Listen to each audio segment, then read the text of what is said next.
Good afternoon, or good evening, or good morning, depending upon when you're watching this. My name is Paul Berlanga, and this is the Author's Voice, a virtual book signing network. We are here. What we do is look for wonderful new material to show you. We have the author with us, in this case, Donna Urbikas. I'll get to her in one moment, but I just wanted to thank the University of Wisconsin Press for issuing this beautiful $300, I don't think so, 300-page, $26.95 book. It's a wonderful recounting of a life in Chicago, a life that entails not only family drama, Chicago history, but women's history, medical history, World War II, and 3 or 4 other interesting elements that are combined in what is a very compelling narrative. And my sister's mother. And Donna will explain that. And do tell us first about the awards. This is your first book. It is my first book. I have published papers, but in a different life. So the Chicago Writers Association, the Society of Midland Authors, and the Midwest Independent Publishers Association all had nominated me for as a finalist for the category of autobiography and memoir, and then Forward Indies chose it as I was a third place bronze winner. So that was very nice. That's for my wonderful. first book. Right out of the box. Right out of the box, yeah. I'm envious. I'll say it. I'll say it. Before we go any further, I wanted to tell people that if you're watching this live, shut your phones off unless you're going to call in. If you're going to call in, that's great, because there is a little button at the bottom of your screen that we'd like you to contact us with. And you can either send us a question, order a book. Donna will sign the book for you. She will inscribe the book for you. And it's a great value. If you're a war historian, if you're a student of family histories, well, we'll get into all that, and you'll see why this is such an important book for you to be aware of and to read. So, Donna, you started this book many years ago. A long time ago, yeah. So my mother pretty much talked about World War II, things that happened to her throughout my entire life. And I don't think it was until I became a mother that she felt that I would understand her journey. So when my first son was born, which was a little over 30 years ago, I finally got her to agree to sit down and put her stories in some kind of chronological fashion, because it was usually, stories, here and there, and time and place wasn't set. So we did that. My father helped with that. And so, it's been an on and off process for the last 30 years, but finally I was grateful that the University of Wisconsin Press did publish the book last year. Wonderful, wonderful. Now, not all the memories are about the war. Much of what you recount is the history of their lives before the war, and also which stands in such stark contrast, and also their coping mechanisms once they got to America. Mm. And your struggle, the initial catalyst for this book, My Sister's Mother, lies in the paradox that is the title. And you want to tell us about that? Well, my sister is really my half-sister, and she was born before World War II began. She was 5 years old when she and my mother were deported to Siberia, and I was born after the war, after all of that turmoil was over, and we were in England at the time. So my sister and my mother had a very special bond, and it was quite evident to me as a child growing up, and something that I really wanted to have with my mother as well. So my sister and I had very different experiences of the same woman. And it was my good friend Wesley Adamczyk, who's also he's about the same age as my sister, and he was deported to Siberia and wrote a wonderful book, When God Looked the Other Way, which was put out by the University of Chicago Press. He and I worked together on the World War II part of the story, because he had gone through all of that, and we were working together, and then we sat down and started talking about titles, and he suggested that, so I'm very grateful to him for that. And the title comes from conversations you'd have with your sister where she would slip. Right. I mean, my sister was not one to really launch into these stories without being probed to do so.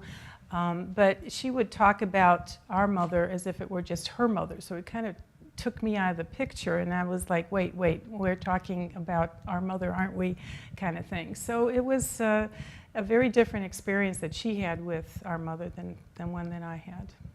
So, and the background to all this is that you grew up in a traditional Polish Catholic milieu in Chicago, Right. with a mother who was very spiritual and believed in God, but was very wary of the church as almost a mechanism, almost a business unto itself. And your mother and sister, lived in a state of what we would now think of as PTSD, and there was Right. no word for it back then. Right. And so you tried to crack that shell and get in there because a young girl wants to be loved, and you knew there was a certain level of connection that you weren't ever going to get into. You finally made your peace with that. I did, and it was a long process. I went through various stages as I was growing up. As a child, I was a little afraid of my mother, actually, because she would launch into these stories that were pretty scary at times. And as a teenager, I got, like, oh my God, here we go again. Here's another World War II story about to invade our very nice meal, for example. And it did happen a lot during meals at dinner, and especially when friends came over, especially if they were Polish, then they would launch into their own stories. And, there was that World War II constantly. So it wasn't until, and as a young adult, I did appreciate what my mother went through, and I did approach her about writing the book. I was very interested in being a writer, and I was taking all sorts of writing classes in conjunction with my other life at first as a teacher. But it wasn't until I becoming a mother that made my mother realize that I could possibly understand her journey with trying to save my sister through that whole turmoil, in Siberia and then Russia and then beyond. Oh my God! I mean, I would be afraid to cross your mother. When I read what she went through, what she endured, how for want of a better word, I would almost say that she had to weaponize love to get beyond her own pain, her own suffering. And one of the things I really responded to in your book is that you were wise enough. You knew that these events that you were depicting were horrific and didn't need any kind of flowery additional language, that they didn't need to be romanticized. Yeah. Your clean and spare description of when your mother took refuge in her friend's home in Grodno when the Soviets were there and no one quite knew what was going on, and a mother of 6 stuck her head out the door across the way to see, if the coast was clear, if she could get bread, shot right through the head. Yeah. It's just a clean statement. She put her head out the door and she was shot. And the horror of it was so clear and clean, and the spareness of your description allows the reader to come into the narrative more than if you had gone into it with deep description. So, I mean, it's very cleanly written. Well, my mother was like that. She did say horrible things like that, rather matter-of-factly, which was kind of jarring when you first heard them. But of course, as a child, I heard them many, many times, and so it got to the point where, like, oh, okay, here's another bad story. But, my mother's a little different from a lot of people, because I've been interviewing some of my friends who came to Chicago right after the war, how we did. We considered ourselves political refugees, and a lot of the parents, their parents didn't dwell on the war like my mother did. Most people didn't want to talk about a lot of that stuff. They wanted to put it behind them, but my mother was very much embroiled in that. I think she, considered, she was like a victim, my whole life that I knew her. She was always feeling like she had been wronged, and she was, but it wasn't something she could let go. But you're right, I think it was PTSD, definitely. Now, for a while, you thought she was insane. I did, but technically she was never diagnosed in any way, and she was a very resourceful, strong woman, and I think she managed to get past all of that because of her strength in that. And also her religious beliefs. She was very religious. She prayed much and always talked about God and different religious themes, but she didn't really like to go to church, for example, with us. Both she and my father had been divorced. My mother, before the war actually started, she and her husband, my sister's father, were separated. And then my father also, because his wife thought he had died in that whole turmoil, and then neither one of them wanted to return to Poland because it was communist after World War II. And my father, for example, probably would have gotten either imprisoned again or shot or whatever, because a lot of his friends that did return after the war were never heard from again. Right, you relate that in the book. So, in a sense, my mother was kind of estranged from the Catholic Church because of its very strict thinking about, divorce and, that kind of thing. But she was very religious nonetheless.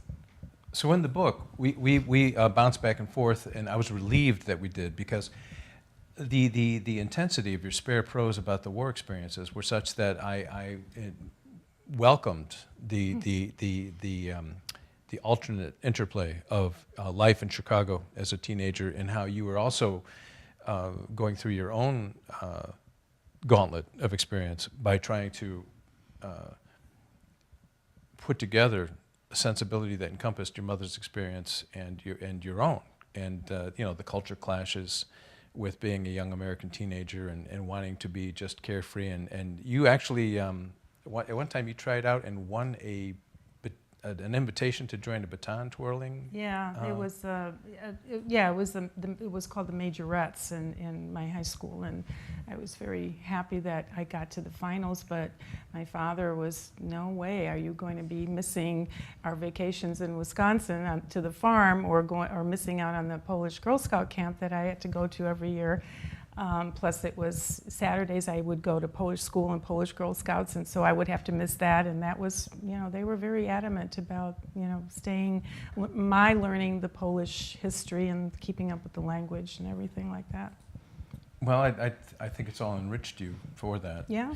And they got a farm early on, toward their retirement, and the farm was actually a wonderful return, a wonderful coming full circle for them, because it allowed them to recapture some of their life and spirit from before the war. I would say your father's true religion was nature. Yeah. And I'm very impressed with how sensitive your parents were to nature. Yeah. As almost a living, breathing entity, from clouds to the way things grow in the ground. Yeah.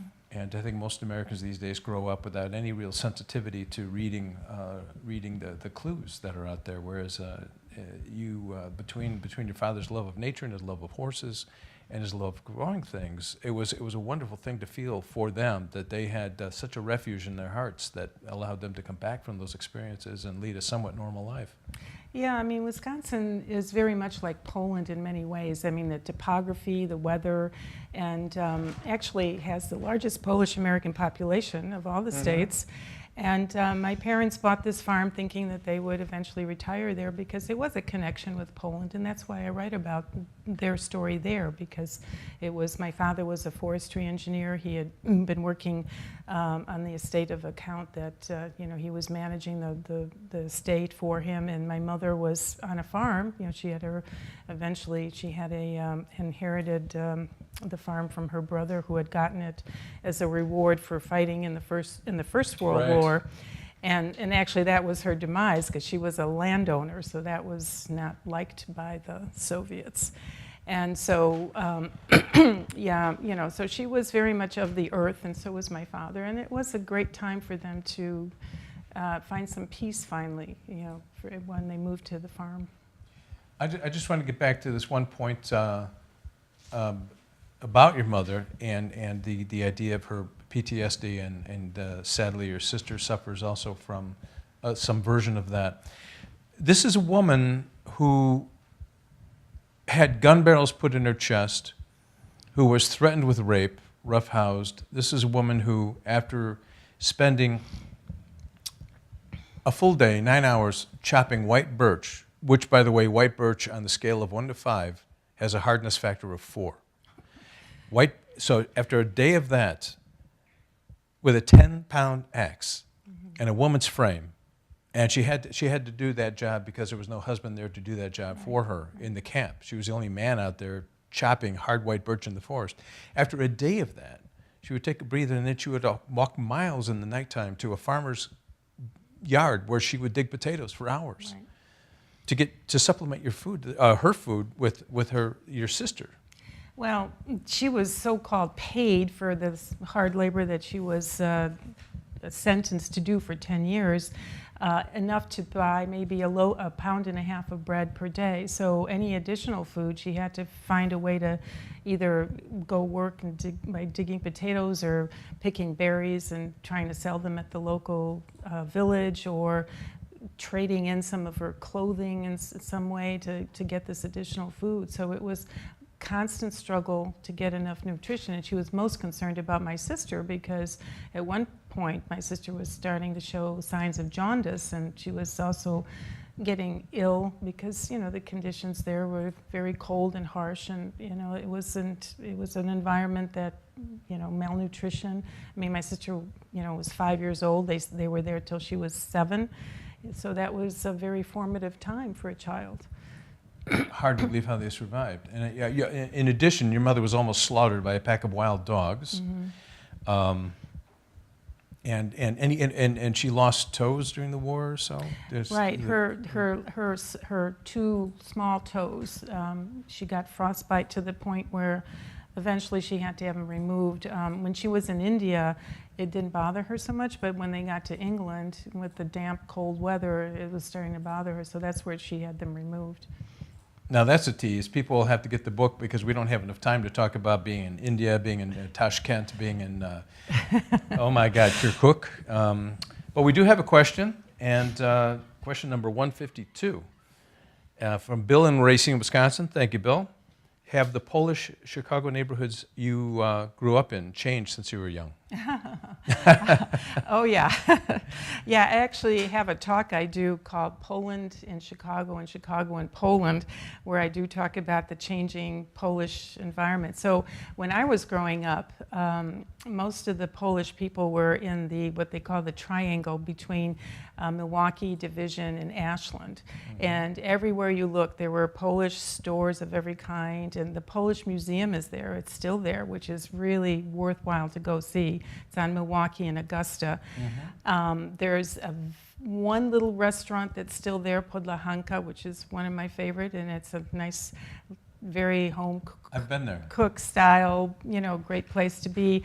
Unfortunately, that's about it. The Chopin Theater is there. There's the Society Gallery of the Arts that runs movies on the films that are Polish films, usually, and other performances. They do a lot of art stuff, painters that come and do exhibits there. But that's about it. Everything else has moved along Milwaukee Avenue, which is a diagonal street that goes pretty much straight to Niles. Now that's where the Polish population has gone on the north side. On the south side, it's gone along Archer Avenue. So it's those diagonal streets that kind of Polish people, they would buy a 2-flat or a 3-flat, they would renovate it and move on to the next building, and then eventually end up in the suburbs in a single-family home. But there's still a lot of activity in the Polish-American community in Chicago. It's just that it's a little more scattered than it was back in my day as a child. Now, was the Busy Bee restaurant considered Polish? It was, yeah. I love the Busy Bee. Yeah, it's gone now. Yeah, though. I know. I used to take my kids there. It was still around for, when they were still young, so. At this point, I'd like to remind you there's a button at the bottom of your screen that you can push or touch or contact in some fashion. That's beyond my technical skill. To obtain a signed copy of this wonderful new book, My Sister's Mother. Our author is Donna Urbikas, and you described yourself as a professional career changer.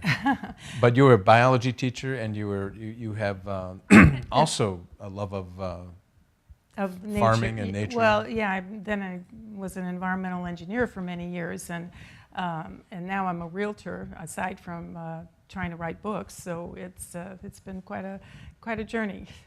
So I had written down, and I always forget that we don't have 2 days to talk because I could easily fill 2 days by asking you questions. I I had bullet points about all these different events your mother went through, and they are just absolutely stunning and frightening. And I don't know, I really don't understand how a human being could maintain. There's one horrific vision that your mother and sister had to endure, and that is that when they were released from the Soviet camp, where she had gotten the initial frostbite because her boots would fill with water when they put her into not only the forest but into water to haul logs, and you can't make this stuff up, which is the subtitle of Stranger Than Fiction, which is this program. Right.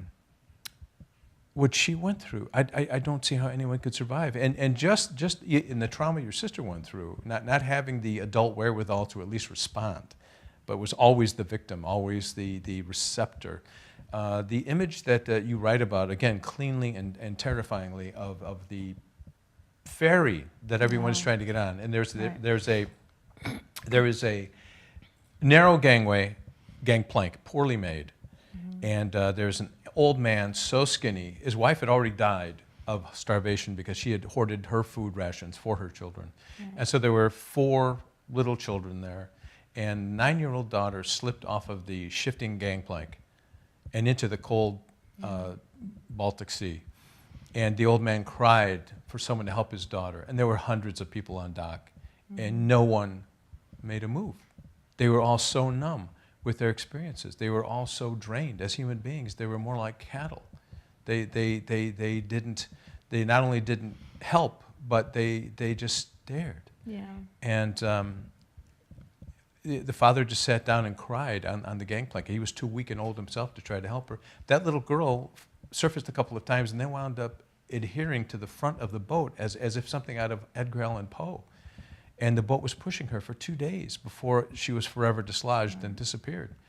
I mean, that is just, people in America who get upset about, poor radio reception.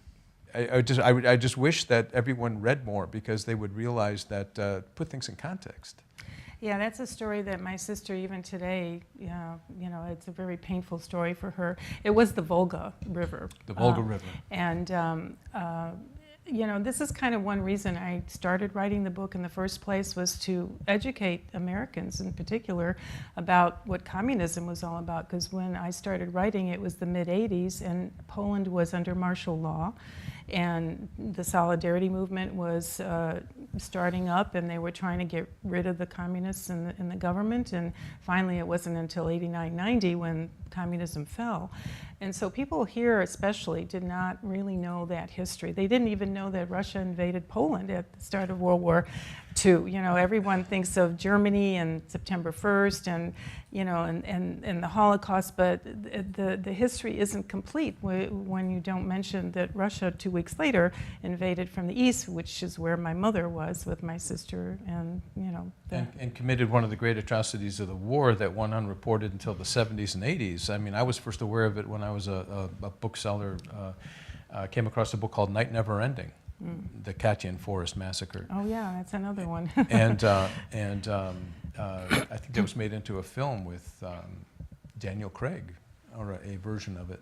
Yeah. And the experience is absolutely horrific. And so, well, what would you like to say? You just were very eloquent there about how you'd like to wake Americans up to their surroundings. You visited Poland in 1976 for the first time? That's right, yeah. And you reported upon how the family was noble, and you and your husband? Yes. Were eating meat and eating at their table, and you asked them, you queried them about when they were going to start eating, and they sold you a bill of goods about how they'd already eaten. Yeah. But then when that tableau repeated itself a couple of times, you realized that they were sacrificing everything for their guests and their beloved relatives. Then you visited again in the 90s when things were so much better. Are you afraid to go back today, what you'll find with the seeming march of totalitarianism there now? Well, I was there 2 years ago when they were just starting to vote on this government there, and I am going back in September. I'm going to be giving a talk in Warsaw at a conference for the Siberia Foundation. There's a group of families that had families like mine that were deported, and they do an event around September 17th, which is the invasion by the Soviets of Poland. And then I'm going up to Gdynia, which is on the Baltic. There's a museum of immigration that's doing a conference on North American Polish diaspora, and I'm going to be giving a paper there about my generation of coming here to Chicago after the war. So it'll be interesting to see what I find this time. Certainly the news coming out of Poland is very disconcerting. A lot of people there still think that there needs to be this cleansing of the communists that supposedly are still in government. You know, I don't know that for sure, but that's kind of one position, and they're doing it in a very totalitarian and autocratic manner, which a lot of people are very displeased about, because it's going back, it's going against democracy. I'm so sorry to hear all that, and again, we need people to read and to digest and put things in context. Another question we have from a very shy person, but thank you for writing in. How did writing this book affect your relationship with your mother? But I don't think she was not sadly around to see the finished product, right. But the context of your writing it. Well, my mother was, I think, very happy that I started to write her story. And I think after I got the first major draft done, and she was still around, and then it would have been in the mid-90s, she stopped talking about World War II stories. Of course, she was already getting quite old, and she had a lot of health issues herself. But I think, I'm sorry that I couldn't get it published while she was around, but on the other hand, it would not have been the same story, because it was later that I was encouraged. I went to a writing program at the University of Chicago, and they encouraged me to make it my memoir, to bring in my story as it relates to my mother's story. And so I did that, and so it's a little different book. I'm not sure my mother would have been happy about me writing some of that stuff in there, but I have to be authentic, and I have to say how it affected me in terms of her life story. It's the book you needed to write, and it's a very good book. And it's My Sister's Mother, University of Wisconsin Press, $26.95, 300 pages. Every one of them is riveting. Is there anything else you'd like to say very briefly? Well, if people are interested in this type of story, we're going to be doing an authors panel with Wesley Adamczyk, Greg Archer, and Barbara Rilke Bauer, who wrote about her mother, who was a doctor in the German concentration camps, in October 10th at the Copernicus Center as part of Polish Heritage Month. So I'm encouraging people to come check that out. And if they want to see some other information, there's my website, www.danutaurbikas.com, which is my real Polish name, Danuta. And there's a book trailer on there, and there's an interview with my sister that the U.S. Holocaust Museum did. And so it's a long interview, but I'm on like the last 10 minutes of it or so. And so there's some photos and things like that. Might be interesting. Donna Urbikas, thank you so much for being here. Thank you for having me.